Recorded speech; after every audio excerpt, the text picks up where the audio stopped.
Hello दोस्तों, आपका स्वागत है वाईफाई क्लासरूम CGPSC में।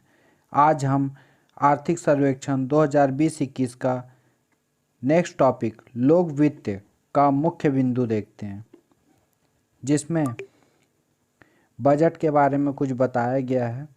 और मैं यह करना चाहूँगा वीडियो स्टार्ट होने से पहले कि अगर आप लोगों को कुछ इम्पॉर्टेंट चीज़ें लगती हैं तो या स्क्रीनशॉट ले लीजिए या फिर नोट डाउन करके रख लीजिए कि एग्ज़ाम टाइम में आप लोगों को कोई दिक्कत ना हो। तो देखते हैं हम लोग इसमें पहला टॉपिक। इसमें बताया गया है कि बजट का उद्देश्य जो होता है वो आर्थिक वातावरण का निर्माण करता है। ऐसा इसमें लिखा गया है कि आर्थिक वातावरण का निर्माण करना होता है जिसमें सामाजिक एवं आर्थिक लक्ष्यों की पूर्ति के लिए संसाधन उपलब्ध हो सके। उसी तरीके से बताया गया है वित्तीय वर्ष 2020-21 में कुल राजस्व प्राप्तियां जो है उसमें क्या है, पिछले वर्ष की तुलना में, तो पिछले वर्ष की तुलना में 10.75% वृद्धि अनुमानित है। तो इस चीज़ों को आप नोट कर सकते हैं। 10.75% की जो वृद्धि है वो अनुमानित की गई है, वो भी पिछले साल की तुलना में। तो यहाँ बताया गया है, उस चीज़ों को ध्यान दीजिएगा कि 2020-21 में जो कुल राजस्व प्राप्ति है उसमें क्या है, पिछले वर्ष की तुलना में 10.75% वृद्धि अनुमानित है। उसी तरीके से वित्तीय वर्ष 2020-21 के कुल जो कर राजस्व है, कर राजस्व में 16.66% वृद्धि अनुमानित है। यह वृद्धि पिछले वर्ष 1.14% रही है, मतलब 1.14% रही है। किंतु 2020-21 में जो कर राजस्व है, कुल कर राजस्व, वो कितना बता रहा है, 16.66% वृद्धि अनुमानित है। इसको ध्यान दीजिएगा कि कर राजस्व में 16.66% वृद्धि अनुमानित है। और जो यह वृद्धि है वो पिछले वर्ष कितना रही थी, तो 1.14% वृद्धि रही थी 2019-20 में। इन चीज़ों को आप ध्यान दीजिएगा। वित्तीय वर्ष 2020-21 में कुल राजस्व प्राप्तियों में कर राजस्व का योगदान, यहाँ कर राजस्व का योगदान बताया गया है। उसी तरीके से जब हम देखेंगे तो कुल कर राजस्व में जो है 16.66% वृद्धि अनुमानित बताया गया था, वही यहाँ कुल राजस्व प्राप्तियों में जो है वो कर राजस्व का जो योगदान है वो बताया गया है। कितना बताया गया, तो 63.17%, मतलब 63.17% वृद्धि जो अनुमानित है वो अनुमानित वृद्धि बताई गई है। जो कुल राजस्व में है, कुल राजस्व जो प्राप्तियां हैं उसमें कर राजस्व का हिस्सा बताया गया है कि कितने का योगदान है। तो यहाँ बताया गया है कि 63.17% वृद्धि अनुमानित की गई है। उसी तरह जब हम देखते हैं कि गैर कर राजस्व में प्रमुख योगदान केंद्रीय सरकार से प्राप्त सहायक अनुदानों का है, मतलब जो गैर कर राजस्व हैं उसमें जो प्रमुख योगदान है वो केंद्र सरकार से जो सहायक अनुदान होते हैं उसके थ्रू जो आता है, वो प्रमुख हिस्सा यहाँ गैर कर राजस्व में होता है। तो यहाँ बताया गया है कि वर्ष 2020-21 में जो कुल गैर कर राजस्व प्राप्तियों में इसका योगदान कितना बताया है, 70.15%। ध्यान दीजिएगा, 70.15% अनुमानित बताया गया है कि 2020-21 में जो कुल गैर कर राजस्व प्राप्तियां हैं उसमें जो योगदान है उसका जो बताया है वो 70.15% यहाँ बताया गया है। तो इन चीज़ों को ध्यान दीजिएगा कि जो कर राजस्व है उसका योगदान कितना बताया है, यहाँ पे 63.17%। वहीं जो गैर कर राजस्व है उसका जो योगदान बताया है वो कितना है, तो 70.15% है। मतलब जो गैर कर राजस्व है उसका योगदान यहाँ ज़्यादा बताया गया है। और ये भी बताया गया है कि जो गैर कर राजस्व होते हैं उसमें जो प्रमुख योगदान होता है वो किसका होता है, तो केंद्र सरकार से प्राप्त सहायक अनुदानों का होता है। ये चीज़ों को आप ध्यान दीजिएगा। उसी तरीके से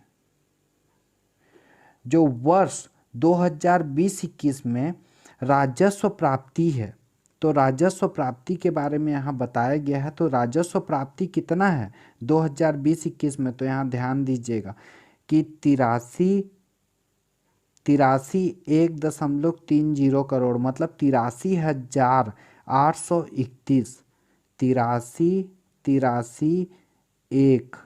83,1 हो गया 0.30 करोड़। मैं 83 इसलिए बोल रहा हूँ कि आप लोग को आसानी हो जाए याद करने में कि राजस्व प्राप्ति जो है वो 1.30 मतलब कि 83,831.30 करोड़। एवं जो व्यय बताया गया है वो व्यय कितना बताया गया है, वो बताया गया है 81,399.95, मतलब 81,399.95 करोड़ जो अनुमानित है वो बताया गया है। तो यहाँ ध्यान दीजिएगा कि ये जो है वो राजस्व प्राप्तियां हैं 83,831.30 करोड़। और उसी में अगर हम ध्यान देंगे तो लगभग जो है कि 83,000 में जो थी, उसी तरीके से हम यहाँ ध्यान देंगे तो ये 2,000 के लमसम में जो कमी आ रही है वो हमारे व्यय में है। मतलब व्यय कितना हो जाएगा 81,399। तो इन चीज़ों को आप ध्यान दीजिएगा कि राजस्व जो प्राप्तियां हो 83,831.30 करोड़ है, और जो राजस्व व्यय है वो कितना अनुमानित है, तो 81,399.95। इस प्रकार जो राजस्व अधिक्य बताया गया है, तो मैं वही बता रहा था आपको 2,000 के करीब। यहाँ देखिए 2,431 करोड़ दर्शाया गया है। तो इस चीज़ों को आप ध्यान दीजिएगा कि जो राजस्व अधिक्य है वो कितना है 2,431.35। ध्यान दीजिएगा इस चीज़ों को कि 2,431.35। तो जो राजस्व प्राप्तियां हैं, और राजस्व प्राप्तियों में जब राजस्व व्यय को घटा देंगे तो हमारा क्या निकल जाएगा, राजस्व अधिक निकल जाएगा। लेकिन अगर राजस्व जो प्राप्तियां हैं वो राजस्व व्यय से कम होगा तो ये क्या निकलेगा, यहाँ हमारा राजस्व घाटा निकल जाएगा। तो इन चीज़ों को आप याद कीजिएगा और साथ में नोट डाउन कर लीजिए आप शॉर्ट फॉर्म में, या फिर स्क्रीनशॉट लेकर रख लीजिए। लोक वित्त में यहाँ वार्षिक बजट वर्ष 2020-21 के बारे में कुछ बातें बताई गई है। उसमें कहा गया है वार्षिक बजट का जो उद्देश्य है ऐसे आर्थिक वातावरण का निर्माण करना होता है जिसमें सामाजिक आर्थिक लक्ष्यों की पूर्ति के लिए संसाधन उपलब्ध हो सके। मतलब जो सामाजिक आर्थिक लक्ष्य होते हैं कि पूर्ति के लिए संसाधन उपलब्ध हो सके। बजट मात्र आय और व्यय का पात्रक ही नहीं होता, वरन यह शासकीय नीतियों का एक महत्वपूर्ण घोषणा पत्र होता है। बजट वर्ष 2020-21 इस दृष्टिकोण के साथ प्रस्तुत किया गया है कि राज्य की विकास आवश्यकताओं एवं अतिरिक्त कर भार के बीच उचित संतुलन बना रही है। मतलब यह कहा गया है कि राज्य की जो विकास आवश्यकताओं एवं अतिरिक्त कर भार, आवश्यकताओं और कर भार के बीच का जो उचित संतुलन होता है उसको बना के रख रही है। वर्ष 2018-19 में राज्य आधिक्य 683.75 करोड़ यहाँ बताया गया है। देखिए 183.75 करोड़ यहाँ बताया गया है के बावजूद वित्त घाटा, जो वित्त घाटा हम लोग देखेंगे तो वित्त घाटा इसमें बताया गया है कि 83 मतलब 8,302.00 ये वित्त घाटा है। इतना राजस्व घाटा और इतना वित्त घाटा 2018-19 के करीब। उसी तरीके से 19-20 में जब हम देखते हैं तो 19-20 में जो राजकोषीय या फिर उसी को वित्त घाटा बोलते हैं वो कितना था, तो 21,089.05 ये माइनस में है। ये डाटा याद रखिएगा, ये माइनस में है। करोड़ से कम होकर 2020 में कितना हुआ, तो 2020 में 11,000 पे पहुंच गया। मतलब लगभग मानेंगे हम तो 9.5 करोड़ रुपए जो है 9.5 करोड़ का कम हुआ है। क्योंकि देखिए यहाँ 19-20 में कितना बताया गया है, पहले हम राजकोषीय घाटा जो है वो राजकोषीय घाटा को देखते हैं। तो राजकोषीय घाटा जब हम देखेंगे तो यहाँ पास हमको बताया गया है कि जो 18-19 था उसमें माइनस 8,302.007। उसी तरीके से जब हमको 19-20 में बताया गया राजकोषीय घाटा तो 21,089.05। उसी तरीके से जब 2020-21 में बताया गया है तो 11,518.41। तो ये चीज़ों को आप याद रखिएगा कि 8,302 के करीब 18-19 का डाटा है। उसके बाद 19-20 में जो है वो 21,089.05 के करीब है। फिर उससे लगभग 9,500 करोड़ जो है 9,500 करोड़ जब माइनस कर देंगे तो लगभग आ जाएगा 11.5, मतलब 11,518.41। ये क्या है, सब माइनस में डाटा है, इनको ध्यान दीजिएगा कि सब माइनस में है। तो मतलब यहाँ वित्त घाटा ये सब चीज़ों को शो कर रहा है क्योंकि ये माइनस में है। तो ये चीज़ों को आप ध्यान दीजिएगा इस डाटा को। इस तरीके से जब हम यहाँ देखते हैं तो पता चलता है कि राजस्व जो प्राप्तियाँ हैं वो 83,831.30 करोड़ रुपए के करीब है।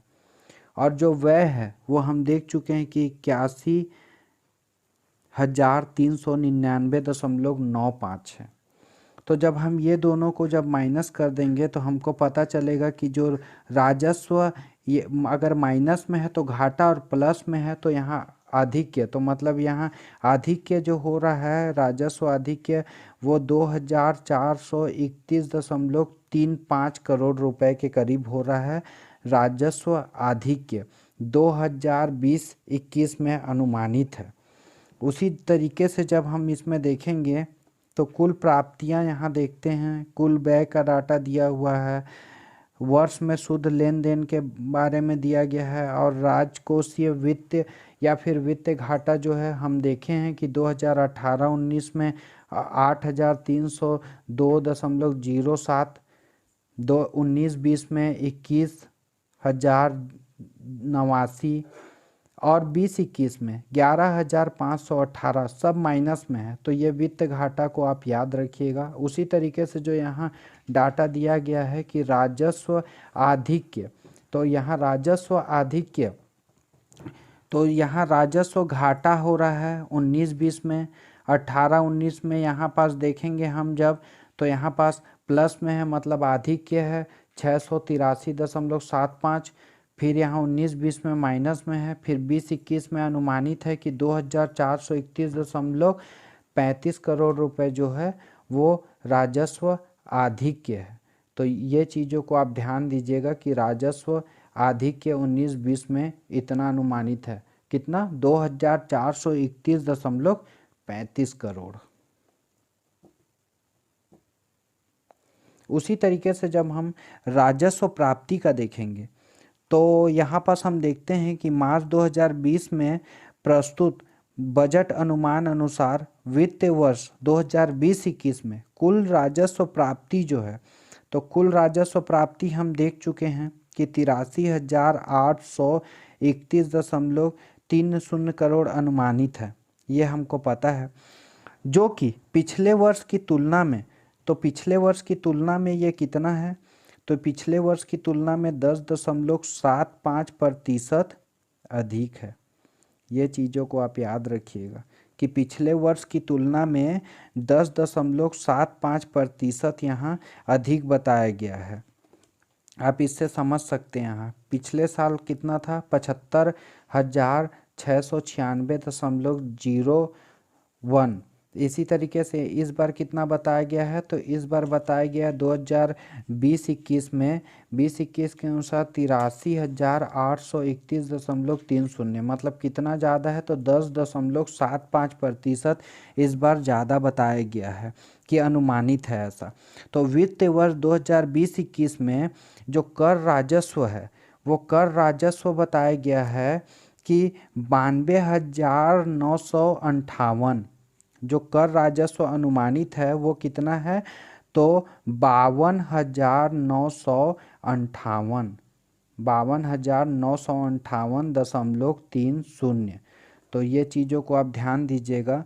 तो ये क्या अनुमानित है, तो ये है कर राजस्व, ये कर राजस्व है वो 2020-21 के अनुसार 52,958.30 अनुमानित है।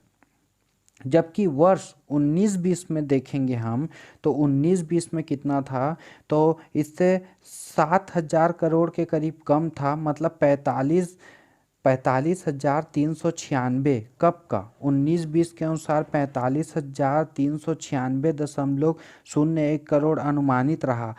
तो यहाँ बताया गया है कि जो कर राजस्व है, ये जो कर राजस्व है वो पिछले वर्ष की तुलना में, यही बताया गया है कि पिछले वर्ष की तुलना में ये कितना है, तो पिछले वर्ष की तुलना में ये है 16.66% अधिक अनुमानित है। 16.66% अधिक अनुमानित है। जिस तरीके से कुल राजस्व प्राप्ति में पिछले वर्ष की तुलना में 10.75% अधिक था, उसी तरीके से जो कर राजस्व है उसमें 16.66% अधिक अनुमानित है। तो ये चीज़ों को आप ध्यान दीजिएगा। प्रतिशत में बहुत सारे क्वेश्चन CGPSC CG व्यापम में पूछे जाते हैं, तो इन चीज़ों को ध्यान दीजिएगा। इसी प्रकार जब हम यहाँ देखते हैं कि गैर कर राजस्व जो है, ये गैर कर राजस्व जो है वो 1.89% वृद्धि अनुमानित है।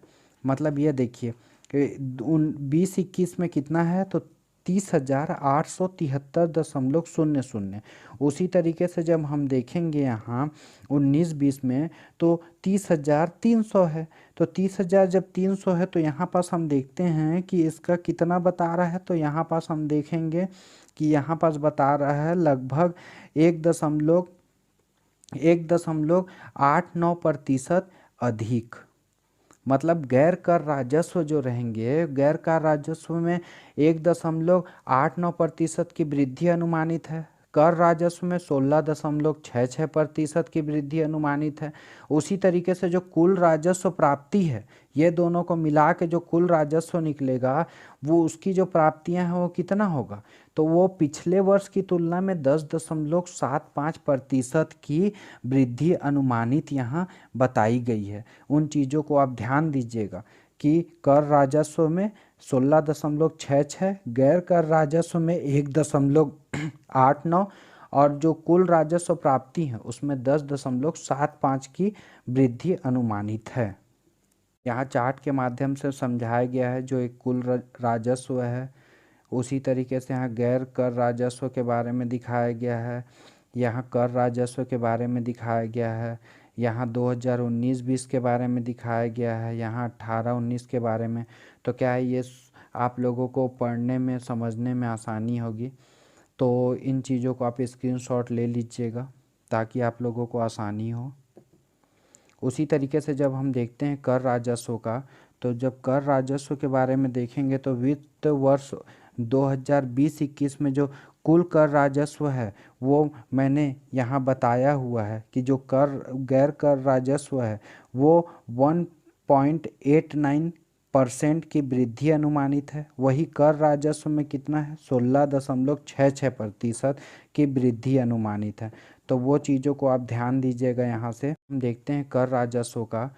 तो जब कर राजस्व के बारे में देखेंगे तो वित्त वर्ष 2020-21 में जो कुल कर राजस्व है वो मैंने यहाँ बताया हुआ है कि जो कर गैर कर राजस्व है वो 1.89% की वृद्धि अनुमानित है। वही कर राजस्व में कितना है, 16.66% की वृद्धि अनुमानित है।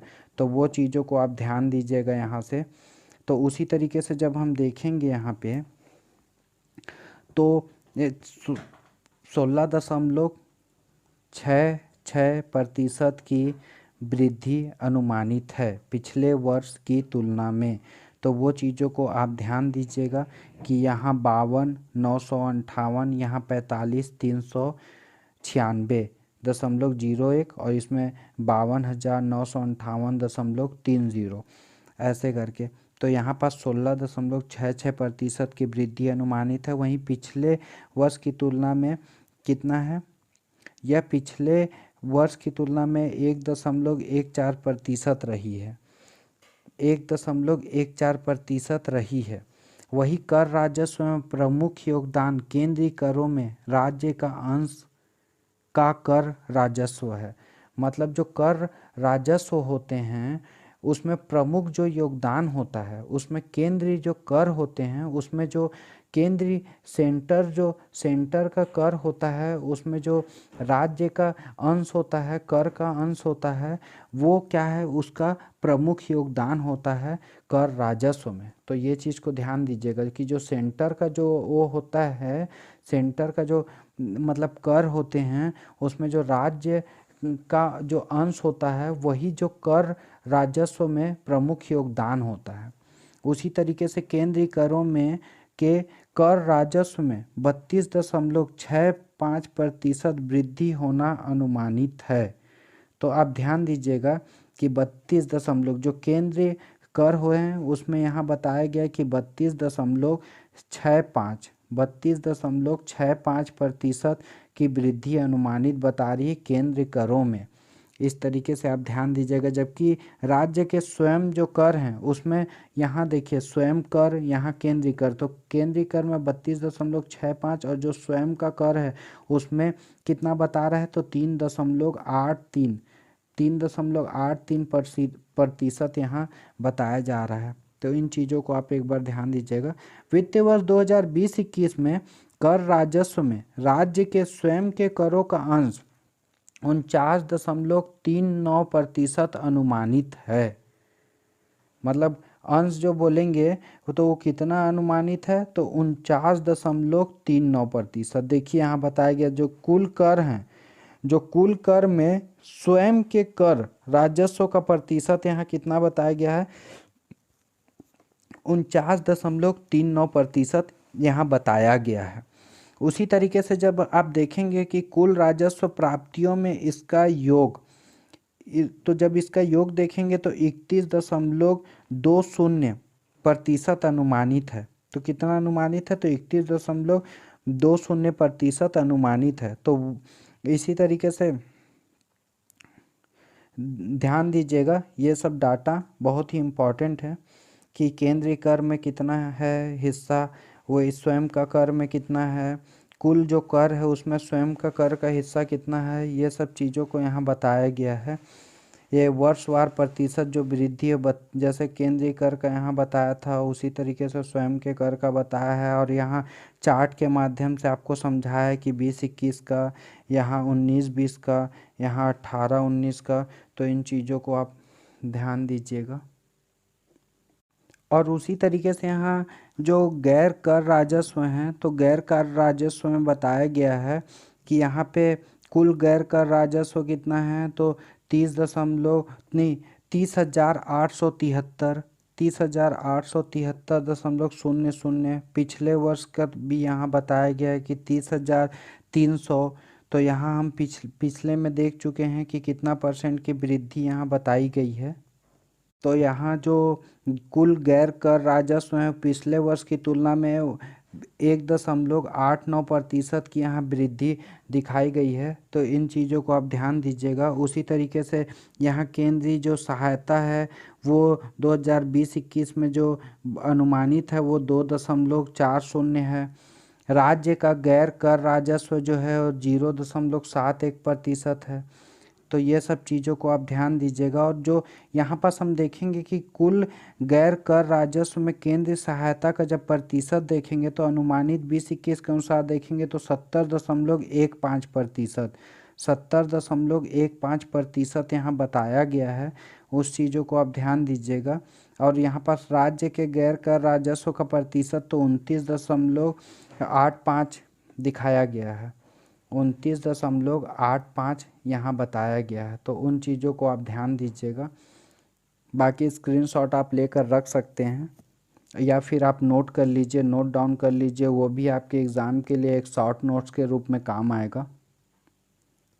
और यहाँ पास जो बताया गया है वो कर राजस्व के बारे में 2020-21, 19-20, 18-19 का जो यहाँ पे पाई चार्ट के अनुसार आपको बताया गया है। तो इन चीज़ों में आप ध्यान दीजिएगा।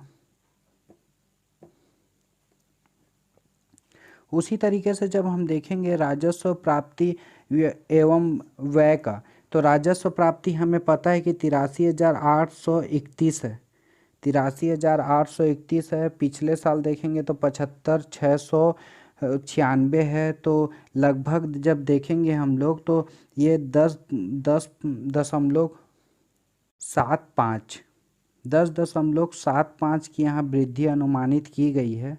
उसी प्रकार से जब हम यहाँ देखेंगे तो यहाँ पास यहाँ 81,399 है 0.95 जो राजस्व व्यय है। आधिक्य में प्लस आता है, मैंने आपको बताया था कि आधिक्य में प्लस और घाटा में माइनस आएगा।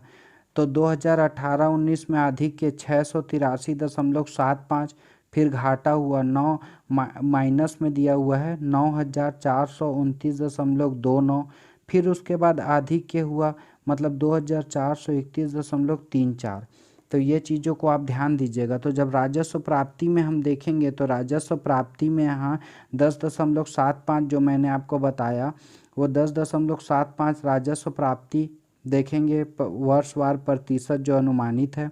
उसी तरीके से जब राजस्व व्यय देखेंगे तो यहाँ 85,125.30 था और यहाँ 81,399.95 है। मतलब कि माइनस में 4.38%, मतलब यहाँ कमी, राजस्व व्यय में यहाँ कमी दिखाया जा रहा है और यहाँ अंतर बताया गया है। तो आप ध्यान दीजिएगा। और यहाँ 20-21, 19-20 और 18-19 यहाँ पास आपको पाई चार्ट के माध्यम से यहाँ समझाया गया है कि कितना क्या, वो सब चीज़ों को आप देख लीजिएगा कि जो ये डार्क वाले कलर में हो राजस्व प्राप्ति है और जो लाइट वाले कलर में हो राजस्व व्यय के बारे में बताया गया है। तो इन चीज़ों को आप ध्यान दीजिएगा। यहाँ राजस्व प्राप्ति के बारे में हम देखते हैं तो 20-21 में जो राजस्व व्यय के बारे में हम यहाँ देखते हैं। तो जब राजस्व व्यय के बारे में देखेंगे तो कुल राजस्व 81,399.95 करोड़ के करीब है। उसी तरीके से जब हम यहाँ देखेंगे तो सबसे अधिक जो है राजस्व व्यय किस में होता है तो वेतन भत्तों में। वेतन भत्तों में कितना होता है 24,846। मैं यहाँ साइड में लिख देता हूँ, आप लोग नोट कर लीजिएगा। 24,846 दशमलव में है, दशमलव में 12 है। तो ये किस में है तो ये वेतन भत्तों में जो है, वेतन भत्तों के अनुसार इतना है। और उसी तरीके से जब सेकेंड पोजीशन पे हम देखेंगे तो सेकेंड पोजीशन पे यहाँ पे पेंशन आएगा। सेकेंड पोजीशन पे पेंशन आया तो 6,300.33। उसी तरीके से थर्ड नंबर पे जब हम देखेंगे तो यहाँ ब्याज आता है। तो ब्याज कितना, तो ब्याज में व्यय कितना होता है 5,840.79। ये है 3, जिसमें सबसे पहला है वेतन भत्ते। ये देखिए वेतन भत्तों में 24,846 यहाँ 12। उसी तरीके से जब हम देखेंगे तो सेकेंड नंबर पे पेंशन में जाता है 6,300.33। उसी तरीके से लास्ट में ब्याज, तो ब्याज में हम देखेंगे तो 5,840.79। तो जब आप ये चीज़ों को देखेंगे, लेकिन ये चीज़ों को आप ध्यान दीजिएगा कि जो अन्य है, अन्य में जो राजस्व व्यय हो रहा है तो वह सबसे ज़्यादा कितना होता है, 43,361.70। मतलब अन्य में सबसे ज़्यादा। उसके बाद वेतन भत्ते, वेतन भत्ते में राजस्व व्यय सबसे ज़्यादा जाता है वेतन और भत्तों में।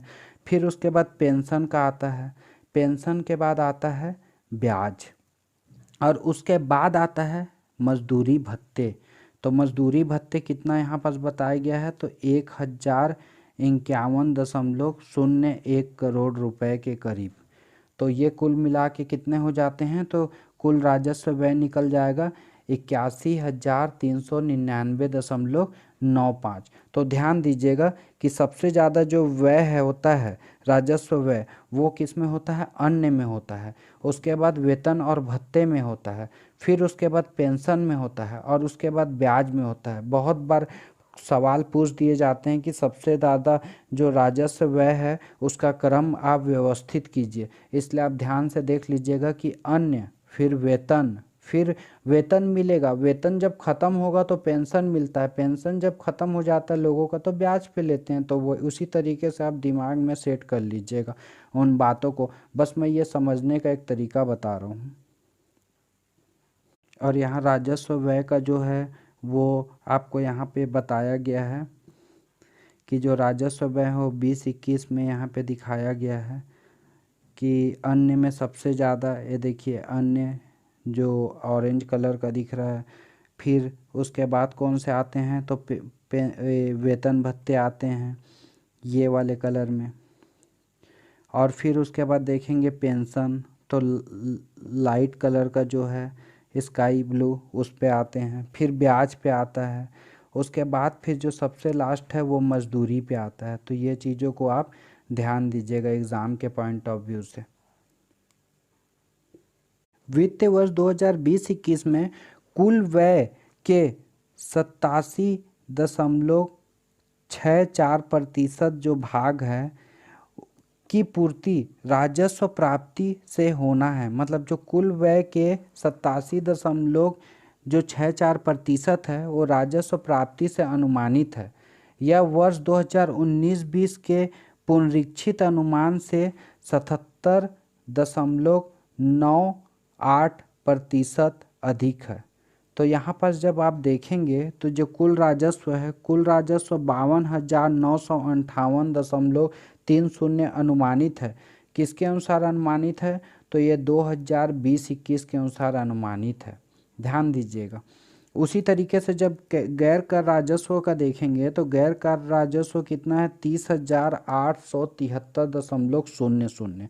तो ये कुल मिला के कितना हो जाता है, जो प्राप्तियां हैं वो प्राप्तियां हो जाता है 83,831, जो हम अभी देख चुके हैं। तो ये चीज़ों को आप ध्यान दीजिएगा। इसमें आय एवं व्यय पर जो कर है वो बताया गया है कि 15,911.86। उसी तरीके से संपत्ति एवं पूंजीगत लेन देनों पर कर बताया गया है। वस्तु एवं सेवाओं पर 34,741 बताया गया है। राज्य का गैर कर राजस्व जो है वो बताया गया है 9,215.00।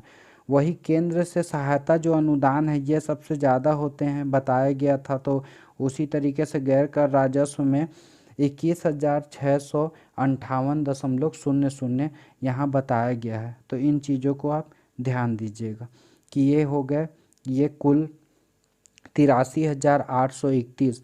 और जब 19-20 का यहाँ पे देखेंगे तो 19-20 का 75,696.01 दिया हुआ है।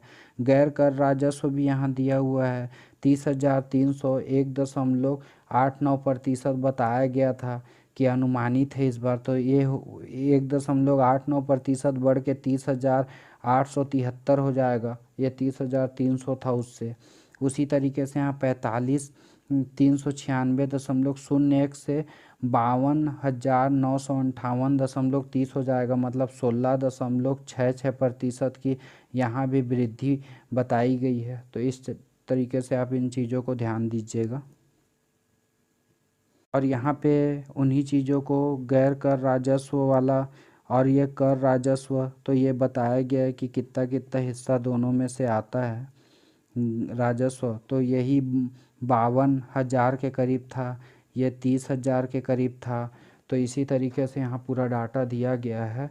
ये देखिए यहाँ पे 52,958 जो कर राजस्व से आते हैं और 30,873 यहाँ पास दिया गया है वो आते हैं गैर कर राजस्व से। तो उसी का यहाँ पे ग्राफ बना के दिया गया है 20-21 के अनुसार, 19-20 के अनुसार और 18-19 के अनुसार। अब नेक्स्ट देखते हैं कि राज्य में जो वित्तीय स्थितियां हैं, तो वित्तीय स्थितियों पे थोड़ा नज़र डालेंगे तो हम देखेंगे कि राजस्व प्राप्ति 83,831 हम देख चुके हैं 20-21 में जो अनुमानित है उन चीज़ों को देख चुके हैं। यहाँ कर राज्य का राजस्व दिखाया गया है 35,370। उसी तरीके से यहाँ पे केंद्र से प्राप्तियाँ जो है वो बताई गई है कि 48,461.30 के करीब जो यहाँ केंद्र सरकार से प्राप्तियाँ हैं वो बताया गया है। फिर उसी से यहाँ पे पूंजीगत प्राप्तियाँ बताई गई है। पूंजीगत प्राप्तियाँ में 12,259.99% बताया गया है। उसी तरीके से कुल जो प्राप्तियाँ हैं, कुल प्राप्तियाँ यहाँ पे बताया गया है 96,091.29 ये बताया गया है। यहाँ ब्याज भुगतान का बताया गया है कि ब्याज भुगतान कितना है, तो ब्याज भुगतान यहाँ पर दिखाया गया है 5,840.96। ये देखिए यहाँ पे ब्याज भुगतान के बारे में बताया गया है। राजकोषीय घाटा जो हम देखे हैं वही राजकोषीय घाटा यहाँ बता रहा है। ध्यान दीजिएगा इन चीज़ों को आप कि जो राजकोषीय घाटा है वो 11 माइनस में है, तो 11,518.41 करोड़ ये बता रहा है। आधिक्य है तो यहाँ पास आधिक्य बता रहा है। ये देखिए यहाँ पास आधिक्य बता रहा है, कितना बता रहा है 20-21 में जो अनुमानित है वो 2,431.35 करोड़ ये जो आधिक्य है वो यहाँ पे बताया गया है। अब प्राथमिक घाटा यहाँ पे बताया गया है, तो प्राथमिक घाटा देख लीजिए। प्राथमिक घाटा कितना बताया गया, तो -5,677.60। तो इन चीज़ों को आप नोट कर लीजिएगा क्योंकि ये चीज़ें एग्ज़ाम में पूछी जाती है। या तो आपको राजस्व आधिक्य भी पूछ सकता है कि कितना अनुमानित है, तो 2,431। पिछले साल तो घाटा में गया था -9,429.29 ऐसे। तो ये चीज़ों को आप ध्यान दीजिएगा कि माइनस में गया था, फिर उससे पिछले साल में प्लस में था अभी फिर। और उसी तरीके से जब वित्तीय घाटा देखेंगे तो 8,302.07 के करीब था, फिर 19-20 में 21,000 के करीब माइनस में था, फिर अभी 2020-21 में जो अनुमानित है, तो 20-21 में कितना अनुमानित है, तो ये -11,518.41 राजकोषीय वित्त घाटा। उसी तरीके से यहाँ प्राथमिक घाटा के बारे में भी बताया गया है। यहाँ प्राथमिक घाटा को ध्यान दीजिएगा कि प्राथमिक घाटा कितना बताया गया, तो -5,677.60।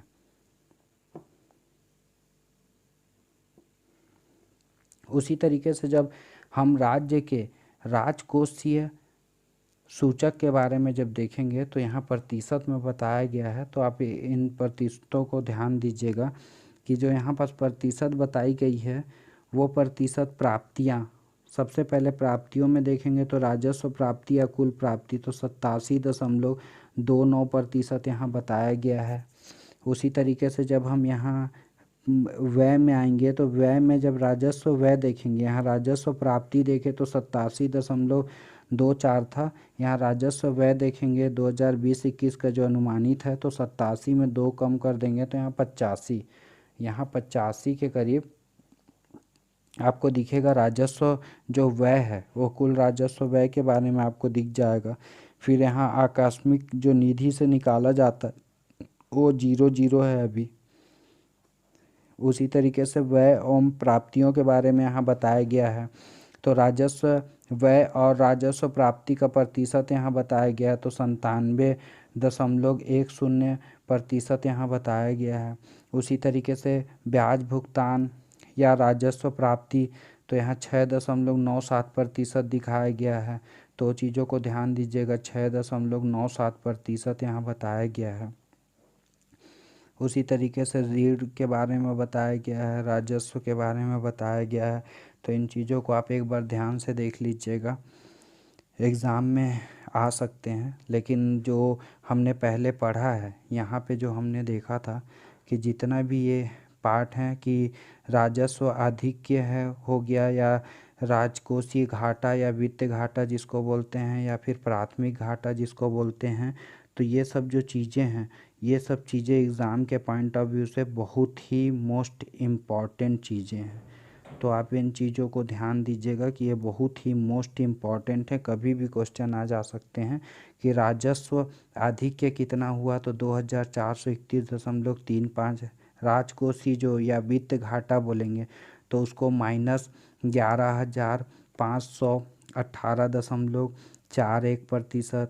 उसी तरीके से जब हम यहाँ पे देखेंगे कि प्राथमिक जो घाटा है, यहाँ पे देखिए प्राथमिक घाटा जो है वो प्राथमिक घाटा कितना है तो -5,677.62। तो ये चीज़ों को आप ध्यान से पढ़ लीजिएगा, ये चीज़ें इम्पॉर्टेंट है। बाकी अगर आपको वीडियो अच्छा लगा हो तो लाइक शेयर और सब्सक्राइब कर दें। धन्यवाद।